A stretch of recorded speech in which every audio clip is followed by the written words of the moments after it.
Motivated ang aktres na si Maa Salvador na ibalik ang kanyang sexing katawan.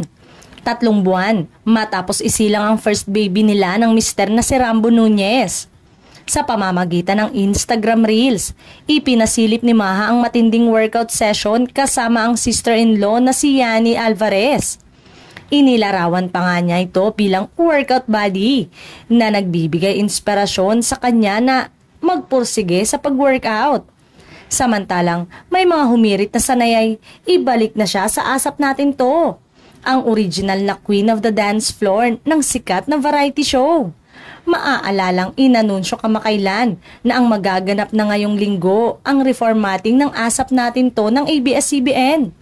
Ang Sunday variety show ay makikilala na ngayon sa bagong bihis nito.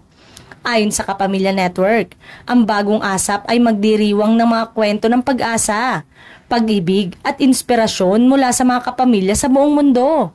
Tampok dito ang mga bagong host at performer sa nasabing variety show. Magkakaroon ng segment na tampok ang mga ordinaryong Pinoy na may kapamilya stars.